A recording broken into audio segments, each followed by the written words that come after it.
So mulingia kampo kama nyini couples. On one hand, that feels very romantic. You know, it's like, so romantic. you know, but on the other hand, I'm thinking about the distractions of you are young, so you have other people also interested in you. So how are you guys navigating all that? Oh, you got married? I'm talking the Katia and the rings. Yes, sir. I'm gone. I think it was my last born. She's an only child, and so interesting enough, me, I was not raised to deal with stuff. Oh yes. So sweep it under the carpet. Her, she was not raised to win any battle because it was either her or win or her mother. So clearly, so we never really dealt with things. So there would be tension in the house, and you know there's something amiss, but nobody's dealing with it. Do you feel like love is necessary when two people are getting married? Or you can get married and then the love might come later? Depends on, are you Indian? Asian traditional? Are you modern Christian? Let me leave it open. Are very cultural, in fact. So is love. If you ask the Asians, the Indians, they say you get married, then you don't love each other. For us, we fall in love, and then we get married. And then sometimes disappears along the way.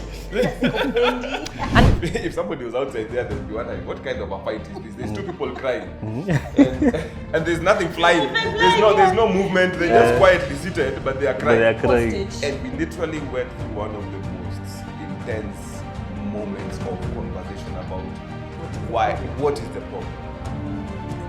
Why is this happening? Why are you not saying what it is? Why do you have to take the blame? And literally that became the game changer for our marriage. We agreed, conflict will not be left unresolved. We agreed nobody will take the blame, and we agreed nobody is going to bury anything under the carpet.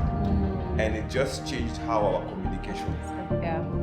In counseling, they talk about the problem is not, you are not the problem. Yes. The person is not the problem. Okay. The problem is the problem. Some people start off with a guy who's looking very responsible and then he ends up being reckless. Some people start off with a reckless guy and then he grows up and then he decides, I'm gonna settle down and be that guy. It's all a risk in some way.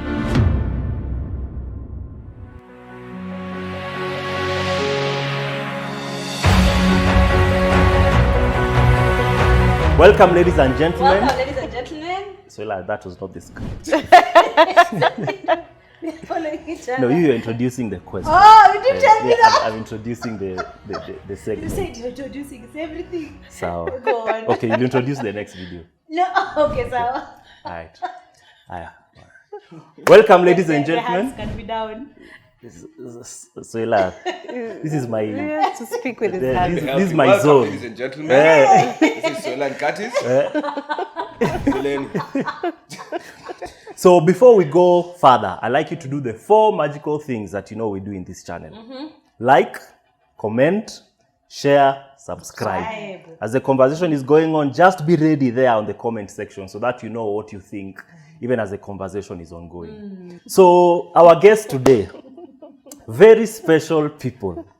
I mean, if you've had the opportunity to listen to them in any context, whether online or in a physical event, you'll attest to the fact that these are really, really, really pleasant people to have. And you're about to discover why in a few minutes if you've never had them before.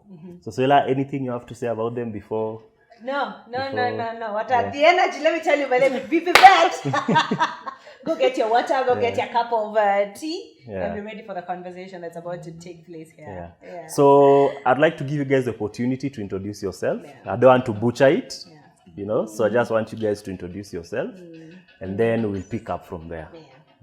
Ta-da! The Ewagatas! So, Ladies first. Ladies first. Ladies first. Wow, set up. Yeah, my name is Rose Ewagata, a close relative of David Ewagata.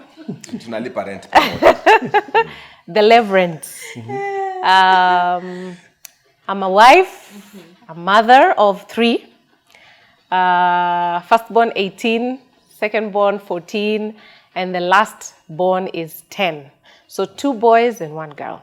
2 boys at the beginning, and then final with a girl who is 10, Zoe. I'm also a counselor in training. So I focus on marriage and family therapy. And also a pastor, working and serving alongside my Relative. better half, Better relative. the better relative, as a youth worker, youth pastor, for the last 20 or 20 something years. Yes. Yeah, and loving, just always working with the next generation. I think for us, that's something that is a passion. Yes, so over to you. Yeah. Hey people, my name is David Ewagatas. They call me Reverend, they call me Pasi, they call me Pastor, they call me... Where? Yeah. Passionate youth worker. Love working with young people. We lead a ministry called YHub Networks, a youth ministry and resource center. Yes. Based just off USIU Drive. And speak in different spaces, speaking to young people, informing policy on young people, making noise about, reaching out to the next generation. We don't want to lose these guys because they are so amazing and they need everything at our disposal to be able to help them. So glad to be here. Glad to be here. Thank you so much. I think we can now go into you. How would you introduce yourself? Oh, but these people know me. Okay, ladies and gentlemen, my name is Curtis. No, sorry. My name is KS. The T is silent. My name is KS Wamalwa. Now that we are talking about relatives, I'm a close relatives to this lady over here. Anyway, I'm the husband to Soila Wamalwa, and this is our channel. By now you've guessed. I mean, Soila and Curtis, so the name of the channel there. So, welcome. Welcome home. Yes, Soila is my name as well. I do a lot of communication stuff. Your wife, a mother, and a wonderful journey parenting. Also passionate about marriage, conversation, and relationship. And it's just wonderful to have people who've gone way before us in as far as that is concerned to just, have this conversation. And to start off, for the many years that you guys have been married, what is the... I don't want to say one because I know there are many highlights. 20, how many? 26 years? 24 this year. 24 this year. Yes. Yeah. Next month. Yeah, next month. Okay, 24 now. 24 years of marriage. Kamajak Bawa. Kamajak Bawa. What are some of the highlights that you actually remember being together, in your marriage? The first one, memorable one, is the 4 years. We got married in... March, and in September we went to school together. Oh wow! Yeah, so we were classmates for the first 4 years of our marriage. Pursuing what? A degree or a degree? A degree in theology. In theology. Yes. So that was a highlight. It shaped how our marriage, took the direction our marriage took, because we had a lot of time together. Just starting off the marriage, spending every day, literally, together in class. Yeah. Who was the trophy? Next question. No, the question was about the highlight. What is your highlight then? My highlight actually was, interesting enough, it was the game changer fight that we had. I think 2 years into our marriage, 2-3 years into our marriage, right? Yes. And I'm a last born, she's an only child. And so, interesting enough, I was not raised to deal with stuff. Oh, yes. So sweep it under the carpet. She was not raised to win any battle because it was either her or her mother. So clearly. So we never really dealt with things. So there would be tension in the house, and you know there's something amiss, but nobody's dealing with it. So one time we were supposed to be going to school, and the tension was all over the house. It was now walking with confidence. So I was like, guy, we need to sit down and talk about you. And we actually didn't end up going to school. And, she's like, it's my fault. I'm like, no, it's not your fault because nobody knows what it is, first of all. And literally, we went through if somebody was outside there, they'd be wondering, what kind of a fight is this? There's two people crying. And there's nothing flying. There's no movement. They're just quietly seated, but they are crying. And we literally went through one of the most intense moments of conversation about what is the problem. Why is this happening? Why are you not saying what it is? Why do you have to take the blame? And literally that became the game changer for our marriage. It was, we agreed, conflict will not be left unresolved. We agreed nobody will take the blame, and we agreed nobody is going to bury anything under the carpet. And it just changed how our communication. In counseling, they talk about the problem is not, you are not the problem. Yes. The person is not the problem. Okay. The problem is the problem. The problem. So coming to figure that out, we didn't have the luxury of having somebody telling us, this is how you work through things. We were just dealing with the problem the way we have always dealt with the problem. As new couples, when you come in with your baggage, you come in with your style of dealing with issues. And then just coming to a place where now we need to develop our own style, a new style of dealing and coping with issues that works. Yes. You've come with yours, maybe it worked where you're coming from, and he's worked where he was coming from, but it's not working for us now. So I think that was sort of like a game changer in how we dealt with issues. Because, you go to your default. Your default is, I always take the blame, I'm the problem. Yes. Or you are the problem. Yes. And it's a default for all of us. When we are dealing with something, we always want to identify that, where is the problem? You are the problem, or I am the problem, or they are the problem. But when we say, okay, let's separate ourselves from the problem. Let's deal with the problem. What is the problem? So that set us off on a very good trajectory in dealing with issues. And I think it was the last major big fight we ever had. After that, we were good to go. I think back to you guys getting married when you're starting school. Yes. I don't think I've had anything like that. So mulingia kampo kama nyini couples. So on one hand, that feels very romantic. So romantic. But on the other hand, I'm thinking about the distractions of your students. You are young, so you have other people also interested in you. You have other people who are interested in you. They're nurturing a marriage. Yes. So how are you guys navigating all that? Oh, you are married? I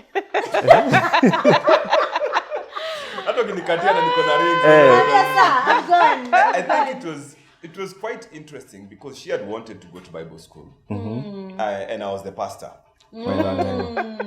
So she went ahead and registered, and I figured, you know what, if a member of church wants to go to Bible school and you're the pastor and the husband, it's good for you to go to school, so at least you can have the same thought levels. So I followed her to school. So they say that the two shall become one. So if they go to one class, they both go to that one class. So it was good because one, we enjoyed, building our marriage, building something into our marriage together. It allowed us to have opportunity to spend a lot of time together. We had a lot of, experiences together. And so I like telling people we've spent more time as a couple than most couples will ever spend in their lifetime. That's true. Because you can imagine when you're class 8, sometimes back at 4 p.m., then I would go to church for a few hours, or some days I would not even go. So we are back in the house, so we've done 24 hours together.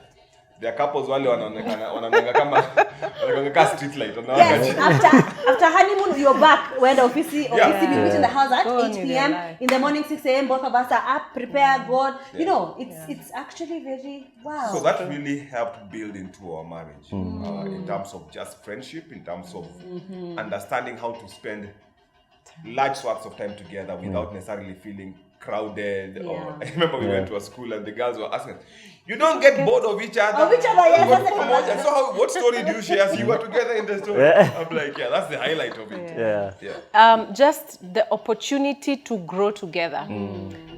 We were pretty young when we got married, so we had the luxury of a bit of time to grow together, learn together, figure out what the future would look like for us, the vision, what is it that we dream of building and doing together. And so it provided for us the opportunity to actually just dream and and figure it out together, rather than you come with your vision, you've already figured it out, you know what to do, you know 5-year plan, and the other person has come with their plan. So your challenge is bringing those things together. For us, we had start from scratch to build it together and say, what does our future look like?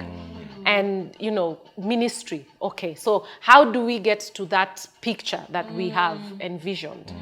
We need to be equipped, we need to be trained, we need to have people who will give us the knowledge and the experience, share their experience in ministry that we need to be able to build what, you know, we feel like God has given us to do. So we had that luxury. We were young, and then we had time. And then we were starting from scratch. So it wasn't like, oh, there's a clash of I have had this dream and my dream is taking me this direction and you have yours and it's taking you a different direction. We were basically just clean slate. Let's see. Yeah, let's work on it. Oh, but did you have this conversation during dating? Did you Yes. know she would want to go to theology school? Yes. Yeah, we talked about did. it. We dated for 4 years, Yeah. close to 5 years. So we We literally started. had a pre-marriage marriage, and then we got married. we were very good friends. So we talked about lots Yeah. of things, dreams, hopes, aspirations, and all that. And then now, coming to the place of getting married. Yeah. And of course, now realizing just because you've been dating for 4 years, it doesn't mean you know each other. Yeah. Hence the fight. Yeah. And then now beginning to unpack all these things. And I'm grateful for the fact that I chose to go to school, because our denom in that time was not one of those that was interested in Bible school. Yeah. So we were among the first guys to go to Bible school. You were a pastor, right? Before Yes. you were a pastor then? Yes, worship leader, youth pastor. Youth yeah, pastor so and all I've that. basically gone into ministry. We both Had knew you we were gone going into to ministry? ministry. Had you done the theology class? Not yet. Aha, I hear. Tuliingia kwanza tukafanya testing, alafu Mkafanya test, tukarealize yes. kitu. That's tunahitaji the To masomo. go to school. Yeah. That is so. What a privilege. Yeah. What a privilege. You've lived many years together. It's 24, but it's Yeah. wow, what an experience. Next question, sir. So just to add on to that, do you feel like love is necessary when two people are getting married? Or you can get married and then the love might come later? Depends on, are you Indian? Are you traditional? Are you modern Christian? That's a Or are good you question. Gen Z? Or are you Gen Z or millennial? Yeah. Because just to throw something in there, you said that you guys started figuring it out when you're there. Now, I don't think you are talking about you are figuring out whether you love each other. I don't think that's what you're talking about. Vision and all that. Yeah. But could let me just leave it at that. Let me give you, I don't want to direct how you'll respond, so let Leave me it open. Yeah. let me leave it relationships open. are very culturally defined. Yes. And so is love. If you ask the Asians, the Indians, they say you get married, then grow to love each other. For us, we fall in love, and then we get married. And then sometimes it disappears doesn't along the way. And even just that the element of love is a pretty modern way of figuring things out. If you asked our parents and our grandparents, love was never a factor to determine, marriage. Marriage was a rite of passage that you went through. It's a stage in life. Stage in life. So whether you loved this person or not was never an issue. It's time. Do they have good genes? Look for someone. Yeah. Do they Pick come from a someone, family? and then of course we will do the vetting for you as a family. Is there anyone who is crazy in that family? Do they have any madness in that family? Do they have any witchcraft in that family? So there's a system of vetting. Yeah. So we need to understand that love, the element of love, the concept of love, is something that is modern. It has come in the recent years, not so long ago. And so culturally, marriage was a rite of passage. Love was not a factor. Yeah. Interesting. But with time, with modernism and understanding, and when we were in touch with emotions and feelings and feelings. thinking, then love became a When factor. feelings took front row. Yes, Yeah. became a factor. Yeah. And then how do you define love? Yeah. Yeah. Then, yeah. If you asked somebody who's your parents, older, to define love, they'll probably have a different definition Kuishi pamoja. from. Yes. Yeah. Yes. There are those who define love as a commitment. Yes. It has nothing to do with feelings. Then there are people who define love is all about the feeling. Yeah. The emotional connection is so critical. Yeah. So it depends on where you're coming from when you're saying, is love necessary? Depending on where you're coming from culturally, where you're coming from in terms of your construction of what love is and what marriage is, how do you define it? Is it important to you to have that? There are people who say it's not important. As long as I'm committed to you, I have given my word, I'll be there. You can depend on me. I will be there to do what a husband or a wife needs to do. But there are people who say, if I don't feel goosebumps, it's not happening. It's very, very interesting, because I was just thinking, in the sense of the word itself, did Rebecca love Isaac? She never met, she was literally taken Exactly. to Isaac and knew her, and then she became the wife. It was arranged. It was arranged That's what I'm marriage. saying. It's culture. It's culture. You meet, in fact, sometimes she's brought at night, in the mornings, when you're like, You actually look beautiful. I I see. like it. those guys did a good Pastor job. David, you deal with a lot of youth. How would you say they would, even how Pastor Rose has just explained the concept of love and how it's a bit different, but for the youth that you deal with now and how they perceive marriage, they want to walk into it, then how do you neutralize the conversation on love? What is the importance of it or not when it comes to getting into a relationship, or if that will lead you to marriage? So, you know those movies of they lived happily ever after? Yeah. These guys are living in the after. It has happened. They are so caught up with this after, which is said to be happily. And then the front rowing of feelings, emotions, the spark. That's what we are looking for. Yes, they are looking for that walk in the Love beach, at first sight. picking, you're not even just picking a flower, you're picking the petals Yes, one by one. one by You one. love me, you Love me now. You love me now, you love me tonight, you love me. So it's such a romantic, and of course they have been set up. Yeah. Because a lot of our movies create Narrative. such a strong narrative of romance Shapes. without putting back the reality of the work behind this romance. And so a lot of them get so frustrated because you realize after a bit, and even for you guys, as maybe somebody can say 24 years later, is there a spark? Yes. All right? We'll go there. What's the answer, Sally? And so for them to be thinking that every day there'll be a spark, that this spark has to, and the feeling of falling in love. And sometimes we fall in love with the feeling of falling in love. And that's why we have multiple relationships. Yes. Always looking for that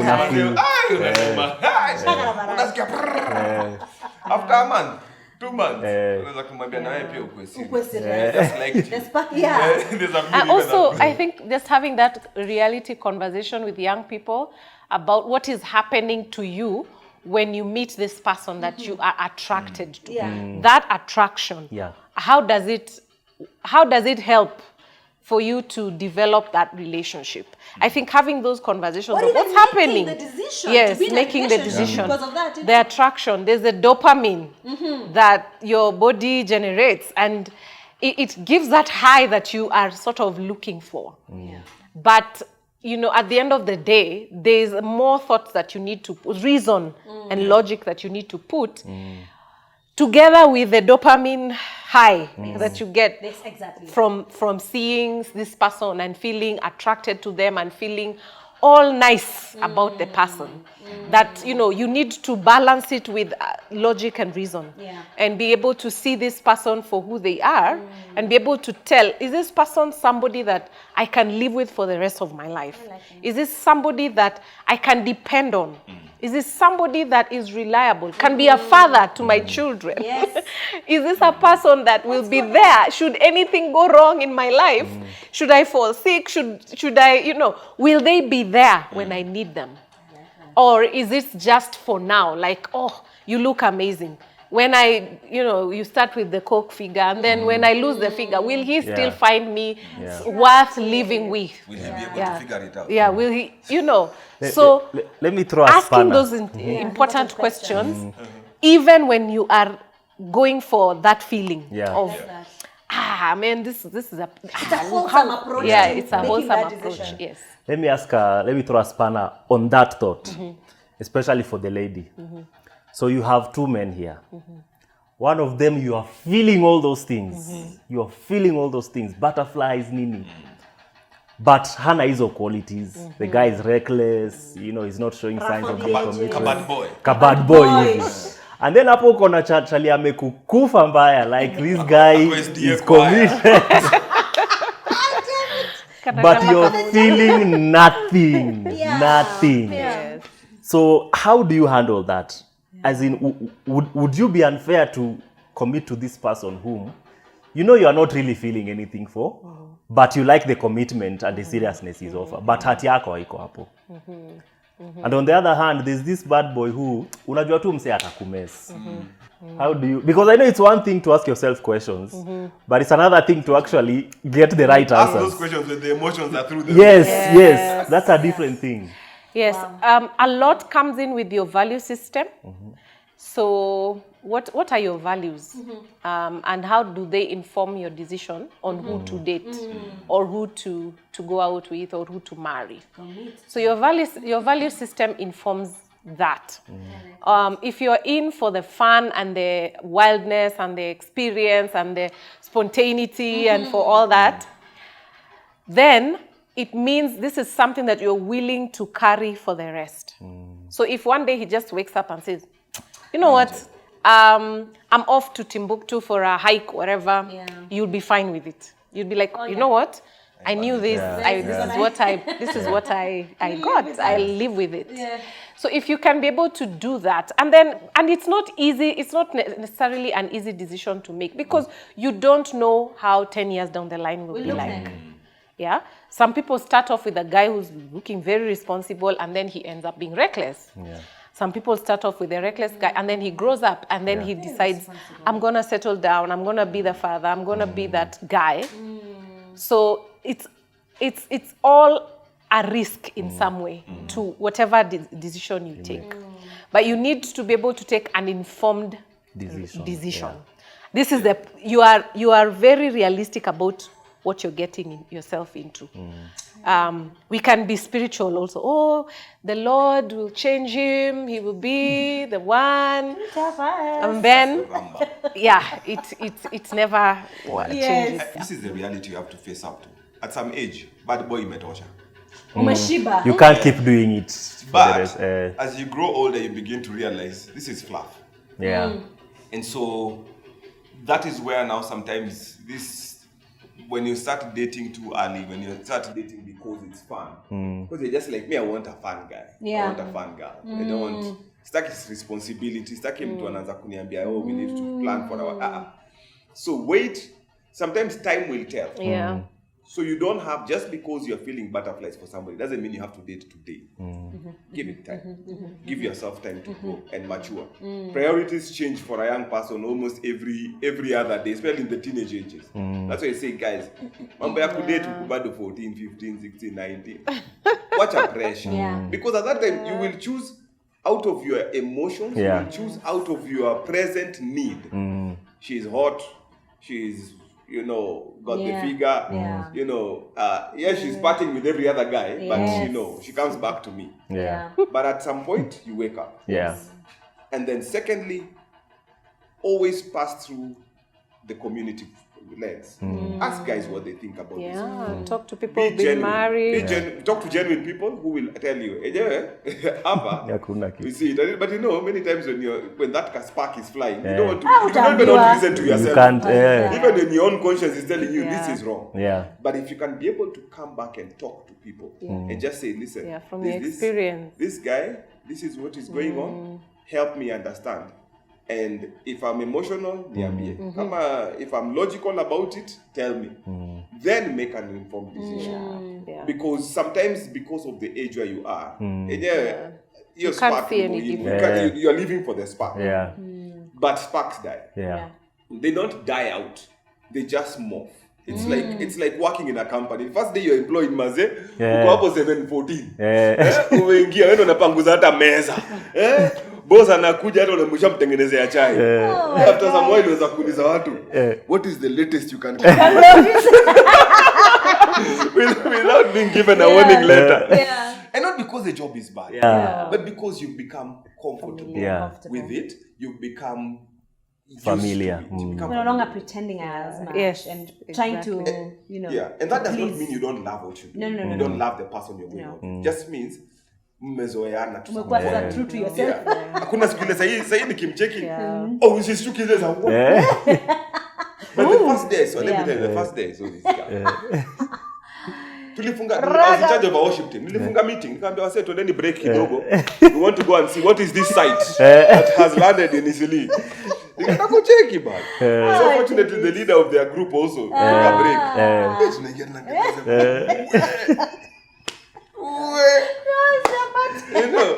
but I always pata tu nimejificha kwa bedroom na chumba. Nasema not that I don't just but then that high that I got at that time. And it's very necessary. It is. Because if you think about it, if we didn't have that spark, if we didn't have that, whoa, what is that moment, a lot of us would not get into any relationship. Exactly. We need that. She wanted to be a nun. Really? I would have none of that. Wow. Close show. That's a real dad right there. Kama angekuwa na hiyo spark, my friend, ningekuwa hapa hivi. Yeah, so okay. Yeah. Moving What on. was I saying?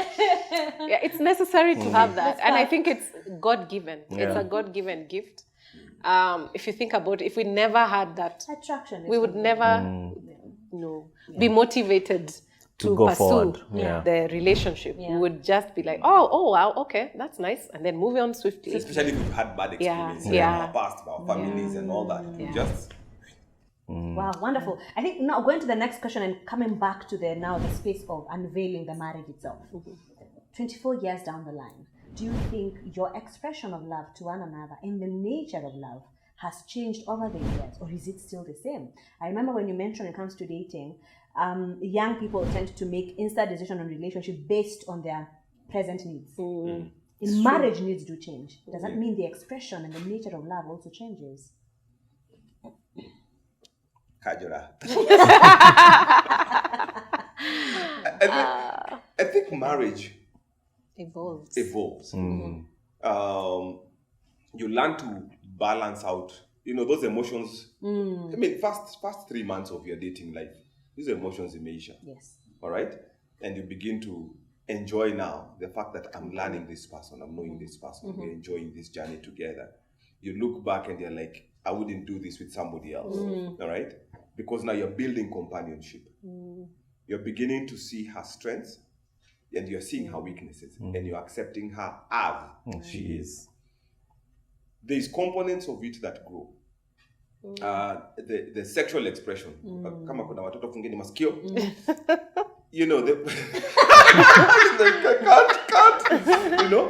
I think as you grow sexually in marriage, intimacy, you get to enjoy it better.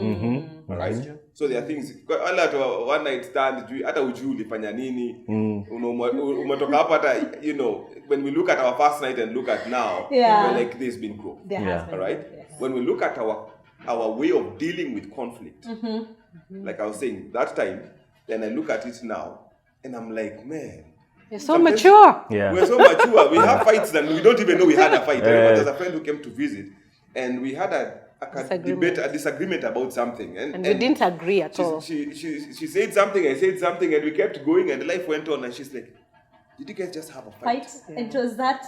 And it was just that simple. We are like, oh, we actually did. We did. Because we have morphed. Before that day that we had that serious exchange, would have been something else.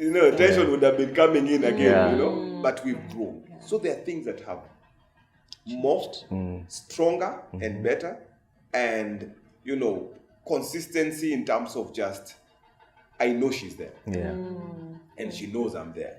Before she even answers, sorry if I've cut you short. No. Do you think her needs to be loved as a woman was different before she became a mom? Like, do you have like your expression of love to her before she was a mother? And then now that she's a mother, did she shed off some of those probably certain expectations she had? And now she's like, it has changed and morphed, as you've said, to right now she'd appreciate probably a husband who does, I don't know, based on your relationship and your culture, does it actually change to a woman and to you as a husband? Do they communicate that? I don't know if I've noticed a big shift there. I don't know. Maybe she might be Yeah, able she to can speak on say that. it. Because me, I think I'm doing well. He's happily married. I'm happy she's married.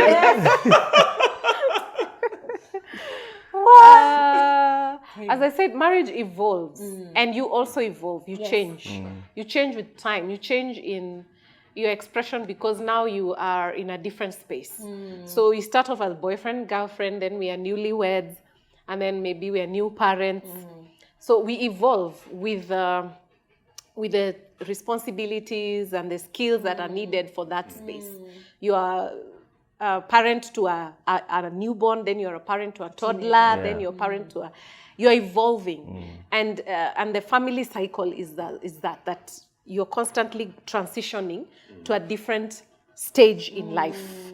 And so the consistency in how you treat each other is what you would want to say that is love. That I know you will be there to support me. I know that you'll accept me. I know that you will, I can rely on you, I can depend on you through the different stages of this life. So as a newlywed, you're all about the home. Oh, my new home. I want the deco. I want this to be cozy and just the little heaven that you want to create that. And you need that husband who's there to say, wow, okay, this is amazing. Like now I can see what a woman brings into a home. She makes it a little place, a space, a haven of peace. She makes good food. She wants to, because she's driven by that need to create. It's sort of nesting. It's a nesting instinct in her to create this safe haven because she's preparing for something. She's preparing for a home where children will grow, and she's not even aware of it that I'm nesting here. I'm preparing a space where people can come, children can be born, and they can be safe, creating a safe space. And when her husband walks that journey, say, oh, my wife, this is a side of her I never saw. This is a side of her I never imagined. Like she's so, nurturing, that you see coming out when she's a mom, how protective and defensive she is when, the baby is everything. She goes into a baby mode. And the husband is like, okay, so now I am not the only person who exists in her world. Wow, okay, the shift. And being able to understand and say, you know what, this is a maternal instinct kicking in. And I need to give room and space for that too. And also participate so that I don't... you're not left out. And most men feel that in the first years of a new, when they've had their first children, they feel left out. You don't give me as much attention as you used to. We don't go out anymore. We don't date because you're so engrossed in this new person in your life. So those changes come, and then they become a toddler, and then you have another baby, and then now we are doing teenagers, young adults, and it's a totally different space. And you see yourselves evolve as you go through those transitions. The constant is, am I there? And not just there physically, I appear and I'm there, but I'm present.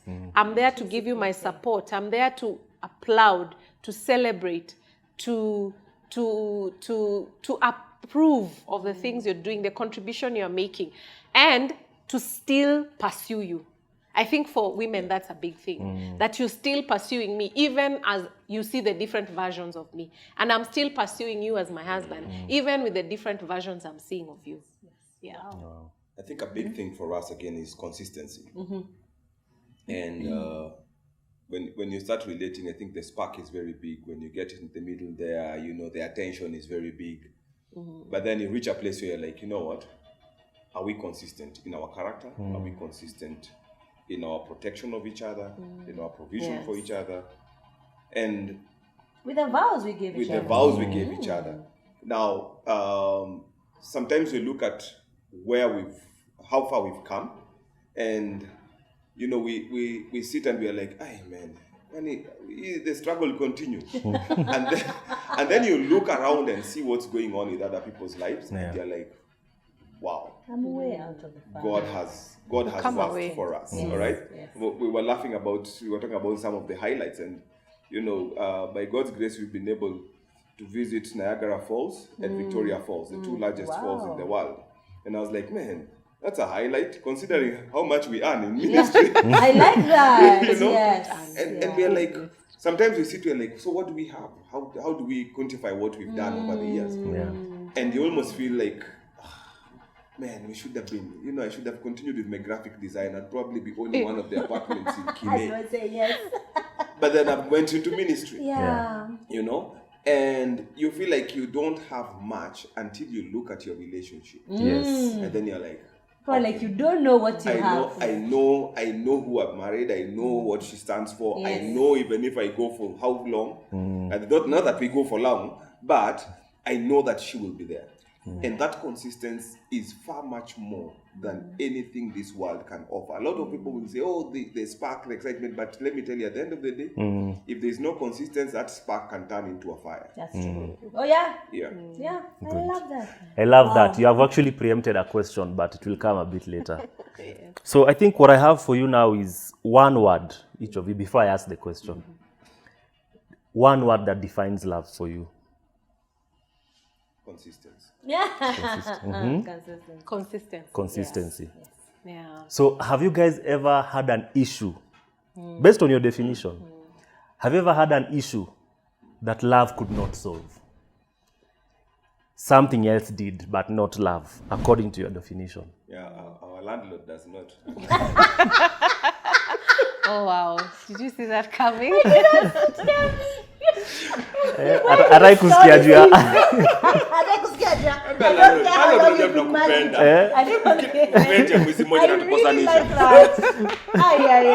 Man, we are consistent. We are together in this. We've been married in 4 years. We can't fail you as a landlord. They don't care. We're here. Wow. Okay, that was a joke, but it was actually on a point. It means something. I think financial issues need financial solutions. True. And I think we make that mistake where we give the wrong solution for the problem. A good solution, but not for that problem. Not for that issue. PLO Lumumba talks about, you know, killing a mosquito with a hammer. Yeah. So you're using the wrong tool for the wrong problem. Yeah. So consistency for us is key because it means through the different changes that you will go through as a couple, that I still can depend on you, that you will be there, that you will stand by me, that you believe in me, that you will, even when you have doubts, you can still have a reason to stay put. And you know, love, if you're defining love as a feeling, there are moments when you're not feeling. Yeah. You're not feeling that ooey gooey thing about the person. And it happens. It could be for whatever reason. Maybe a disagreement, maybe we don't see eye to eye, it could be PMS, it could be anything.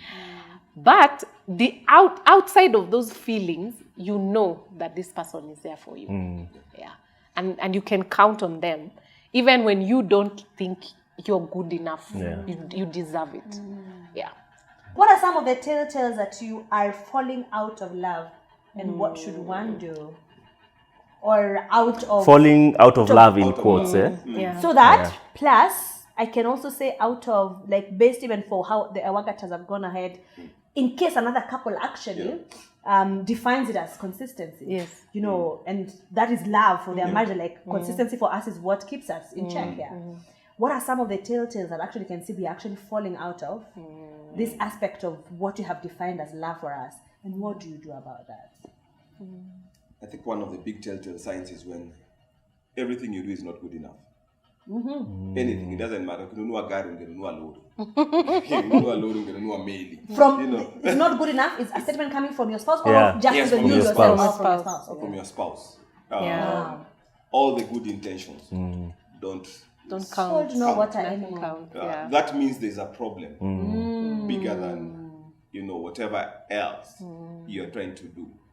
And when you begin to see that there is, and it's called the law of diminishing returns. Not just I'm giving, but it's not coming back. Maybe there is a problem somewhere that is not resolved, that is just eating into the marriage. And the moment that comes, of course, mistrust, either bitterness, unresolved conflict, resentment is building up, or they are seeing somebody else who is doing better. Wanaume wengine wananunulia watu maplot kabulu. Wewe umelala tu. So you have to, and you have to check for some of those things. When the grass looks greener on the other side. Of where you are in. Yes, that's a telltale sign for you. When you look in and you're like, I cannot see anything good in this marriage or in this person. Yeah, because remember, the thing that brought you together is that sense of wow. I'm so wowed by this person. I have such a sense of admiration, attraction. Like, this person is, I'm curious about them. I want to know them.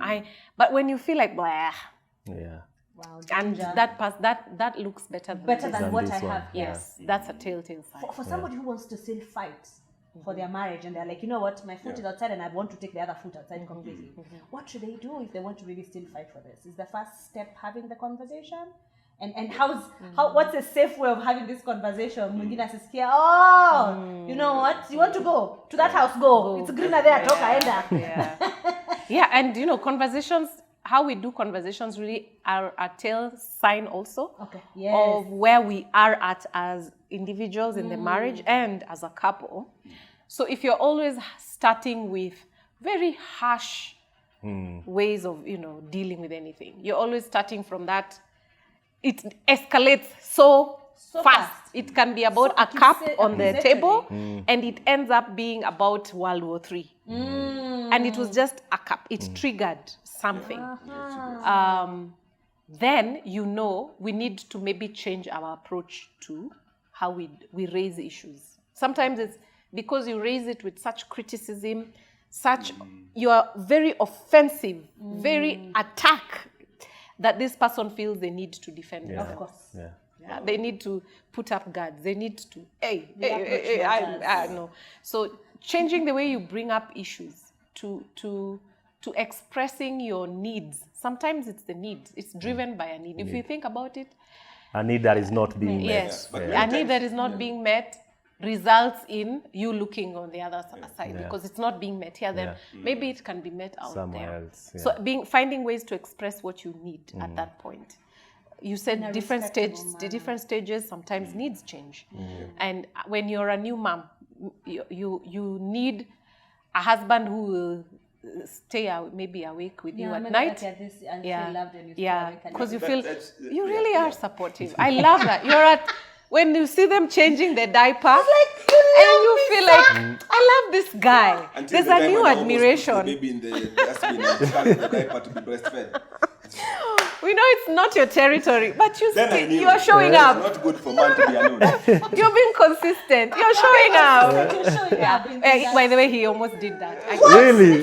I caught him because at night he used to wake up to change the diaper and then So you're half give hands asleep. over the baby to Autopilot, me. my friend. Autopilot. And he's not very useful when he's a sleepy guy. But he showed up. He went, he changed the diaper. But the baby's It was fine. like- He's 18 years old. I What's watched, the problem? so I was like, We have to debate. He something survived. just told me, Ebu, watch this guy today. I watch him. Watch. He's like, he's almost putting the baby in the bin and then bringing the diaper. Yeah, to I was like, breastfeed. Divi, what are you doing? Okay, back to the story. Yes. Cindy, there was a different story. I think a lot of times by the time it becomes so animated, every situation, it's already water under the bridge. Yeah. There's a lot of things that have happened. And so being able to catch. Animated means what? As in, I ask about maji ya kunywa. Mimi ni mfereji ukunywe nifungue basi ukunywe hiyo maji. You know, nataka kwenda kulala, mimi ni kitanda, niende nilale unilalie, uende ulale. So it's, you already know things are off. Yeah. But many times it began a long way back. Because all of us, I can tell you, even the most violent couples had such a loving start. There is a couple I always look at and I'm like, what? If these guys could go from here to divorce, it basically tells you it's not about what the spark is. It's about what you do. Along the journey. Each other. And that's why Paul says to the husbands, husbands, love your wives and do not be harsh with them. To them, yes. And he asked him, he didn't say do not be harsh with the members. He didn't say do not be harsh with the neighbors. Why is it? Because the person you love the most, you can also be very quick to be very judgmental and very harsh. Critical. And very critical.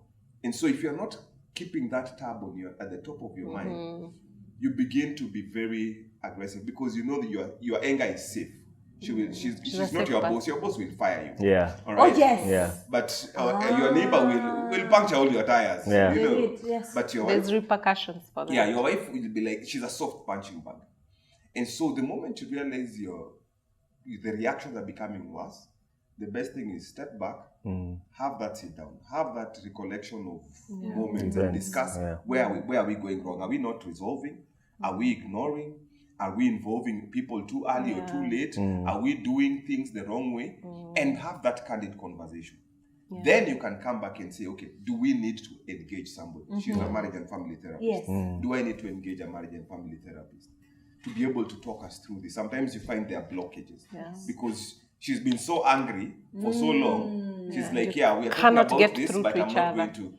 She needs somebody to just talk to her and say, listen, you need to be able you need to unbury your husband. You buried him 4 years ago. Yes, so all these things he's doing, you're waiting for the real funeral, but otherwise I buried him a long time ago. So you need to be able to come in and act.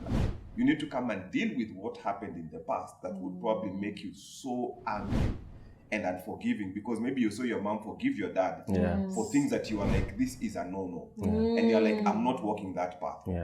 And so you need to deal with all that baggage. I like that. Otherwise, you will deal with just the veneer of the problem, and it's the next time it becomes worse, and then eventually you never quite deal with somebody it. just picks their bag and it goes. and it's over. Someone wants to. And then it looks like it was out of nowhere. Yes, like it just. And people say that, by the way. If you sit down with couples, it was out of nowhere. No, like it wasn't. Can't be out of nowhere. This has been built for a long time. time. Yes. Somebody told me that she decided to take a marriage. See how you can take a break in your relationship? We are not to patani sana, so after we've taken a relationship break for now. And she's like, she took a marriage break so that she could just go clear her mind and see how to do it. Is that advised? Unfortunately, it forms a habit. You're always running. It becomes a pattern. Becomes more exciting. I'm away from you. Your system develops.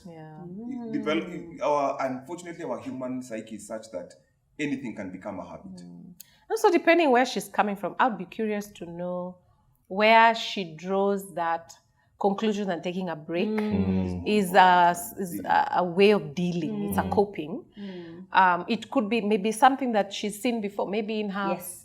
That's her way of coping with things. That maybe it come from where she saw it modeled. Like when in our family, when people are having conflict, everybody takes their space back, and then you reconfigure, then you come back. But then in marriage, is that gonna work for you if you do that?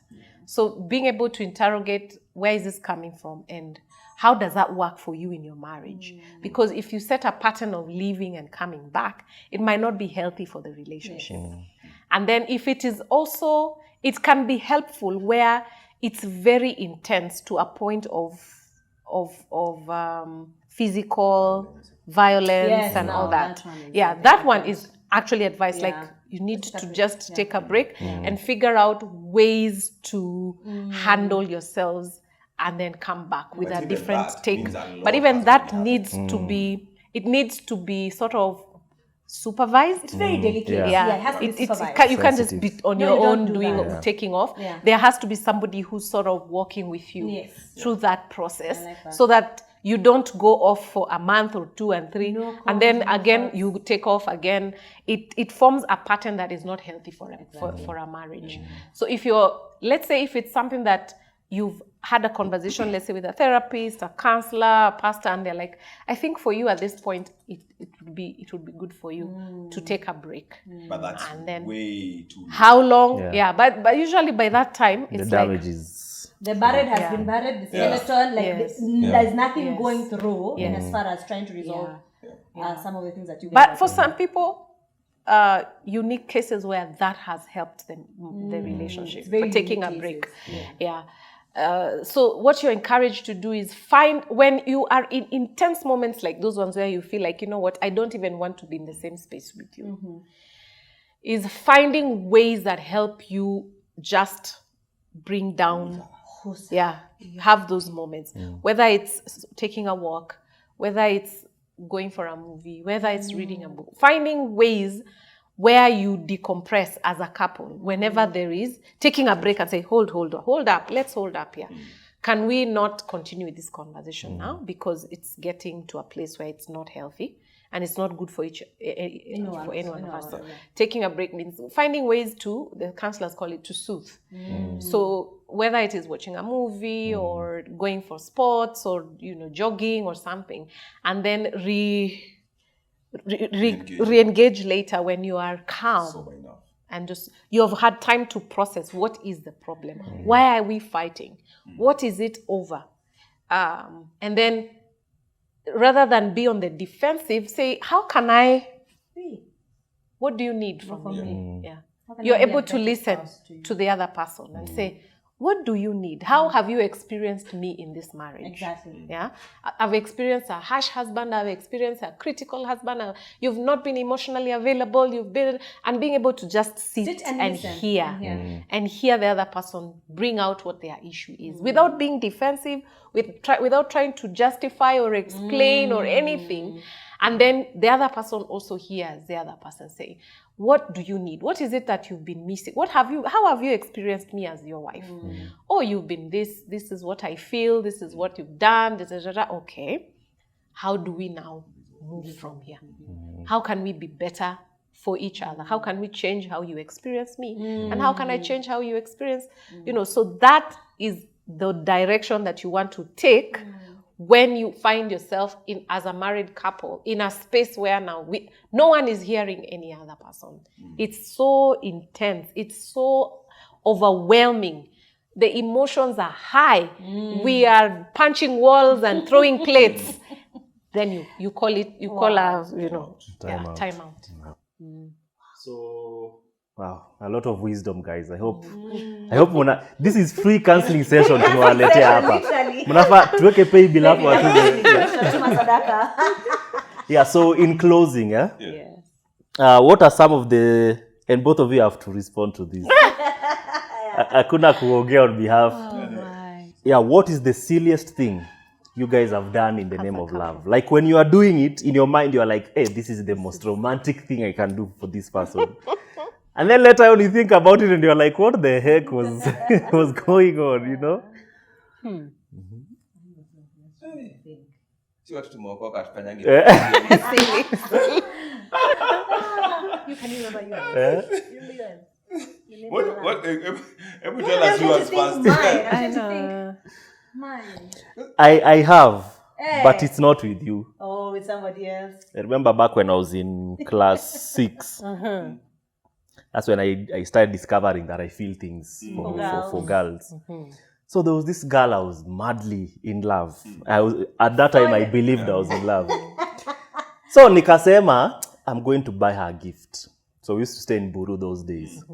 So I went to this market, ilikuwa inaitwa Mtindwa. Mnakumbuka Mtish? Went and bought this chain for 10 bob. Unaona? 10 bob was a lot of money to me. So it was basically my life investment. So nikambuy a chain ya 10 bob. And then, chains usually have, it's like this thing you give rings. Yes. So, the lockets. I didn't have. So nikatafuta mkebe ya robe. The robe that you apply, and then I got some velvet, and then I put there and I put there. So I'm so glad I'm going to gift this girl, So I get to school, and then I'm seeing commotion. They're in a different class. I go there and I see commotion. And then I ask people, hey, Kwani, what's going on?